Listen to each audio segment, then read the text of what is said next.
Dans cette vidéo, on parlera du travail. Une force exercée sur un corps effectue un travail lorsqu'elle a tendance à accélérer ou à décélérer son mouvement. Le travail élémentaire dW d'une force F est le produit scalaire de F et du vecteur déplacement élémentaire dr de son point d'application. Par conséquent, dW est égal à la norme de F multipliée par celle de dr et multipliée par cosinus alpha, qui est l'angle formé entre les vecteurs F et dr. En se référant à cette formule, dW égale 0 si F égale 0, ce qui est logique puisque le travail est effectué par une force. Donc, il n'y a pas de travail s'il n'y a pas de force. dW est aussi égal à 0 si dr égale à 0, ce qui veut dire qu'il n'y a pas de travail s'il n'y a pas de mouvement. Le travail n'est pas un effort, il est un transfert d'énergie. dW est aussi égal à 0 si F est perpendiculaire à dr. Par exemple, un satellite en orbite circulaire. Dans ce cas, la force gravitationnelle exercée par la planète sur le satellite est perpendiculaire au vecteur déplacement élémentaire à tout instant le long de sa trajectoire circulaire et aucun travail n'est effectué. Par conséquent, le satellite gravite sans changement de vitesse. Si alpha est aigu, comme dans la figure 1, dW est strictement positif et la force tend à accélérer le mouvement. Dans ce cas, le travail est dit moteur. Si alpha est obtus, comme dans la figure 2, dW est strictement négatif et la force tend à décélérer le mouvement. Dans ce cas, le travail est dit résistant. Le travail de la réaction normale N est égal à 0 puisque le travail total W égale la somme des travaux élémentaires égale la somme des produits scalaires des vecteurs N et dr à tout instant, égale une somme de 0 puisque N est toujours perpendiculaire à dr. Le résultat est égal à 0. Le travail de la force de frottement de norme F constante égale moins F multiplié par la longueur totale L du chemin suivi par le point d'application de cette force, puisque le travail total W égale la somme des travaux élémentaires égale la somme des produits scalaires des vecteurs F et dr à tout instant, égale la somme de F multipliée par la norme de dr multiplié par cosinus 180 degrés, car F et dr ont des sens opposés. Cosinus 180 degrés est égal à moins 1. Moins F est un facteur constant et il peut être placé en dehors de la somme. Et la somme de dr est la longueur totale L. Le travail d'une force constante F est égal au produit scalaire du vecteur F et du vecteur déplacement AB de son point d'application, quel que soit le chemin suivi, puisque le travail total W égale la somme des travaux élémentaires égale la somme des produits scalaires des vecteurs F et dr à tout instant. Le vecteur F est constant et peut être placé en dehors de la somme.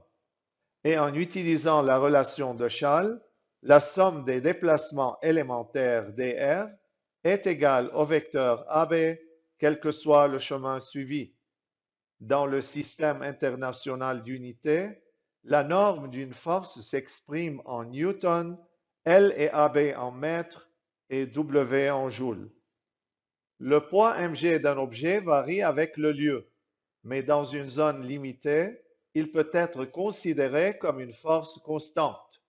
Dans ce cas, le travail du poids le long d'un chemin quelconque, d'un point A à un point B, est donné par la formule Wmg égale mg scalaire AB égale mg multiplié par AB multiplié par cosinus alpha où alpha est l'angle entre le vecteur mg et le vecteur déplacement AB. Dans un repère cartésien x, y, z, comme dans la figure, on peut écrire les coordonnées du vecteur mg et celles du vecteur AB.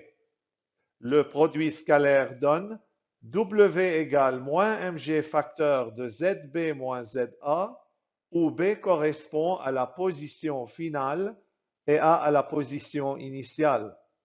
Cela s'écrit sous la forme W égale moins mg delta z si l'axe des z est ascendant comme dans la figure. Mais si l'axe des z est descendant, la coordonnée du vecteur mg sur l'axe des z devient plus mg, ce qui conduit à W égale plus mg delta z. D'après ce qu'on vient de voir, on peut conclure que le travail du poids est égal à plus ou moins mg delta z selon le sens de l'axe vertical des z. Maintenant, on va trouver une troisième formule pour déterminer le travail du poids. Si l'axe des z est descendant, on peut appliquer la formule W égale plus mg delta z.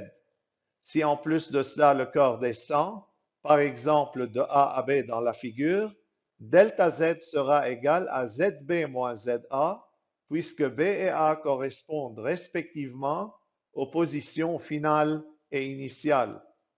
Soit H la dénivellation entre A et B. Cela donne delta z égale H, car dans ce cas, zb est supérieur à za. Le résultat est W égale plus mgh. Si l'axe des z est toujours orienté vers le bas, on peut toujours appliquer la formule W égale plus mg delta z.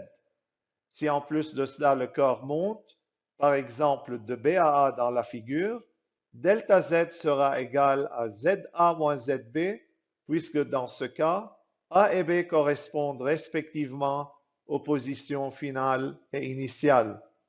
Cela donne delta z égale moins h, car comme on l'a déjà dit, ZB est supérieur à ZA. Le résultat est W égale moins mgh. Si l'axe des z est ascendant, on peut appliquer la formule W égale moins mg delta z. Si en plus de cela le corps descend de A à B, delta z sera égal à ZB moins ZA. Cela donne delta z égale moins h, car dans ce cas, ZB est inférieur à ZA. Le résultat est W égale plus mgh. Mais si le corps monte de B à A, delta z sera égal à ZA moins ZB. Cela donne delta z égale h, car comme on l'a déjà dit, ZB est inférieur à ZA. Le résultat est W égale moins mgh. D'après ce qu'on vient de voir, on peut conclure que le travail du poids est égal à plus ou moins mgh selon le sens du mouvement. Maintenant, on va parler de ce qu'on appelle force conservative. Ces forces ont ces deux propriétés équivalentes. Le travail d'une force conservative sur une particule se déplaçant entre deux points quelconques ne dépend pas du chemin suivi par cette particule et est nul si le chemin suivi est une courbe fermée. Notez qu'une courbe fermée est une courbe dans laquelle le point de départ et le point d'arrivée sont confondus. Notez aussi qu'une force est non conservative si elle ne satisfait pas à ces deux propriétés. Par exemple, la force gravitationnelle est une force conservative alors que la force de frottement est une force non conservative. Voilà, c'est tout pour cette vidéo. À bientôt.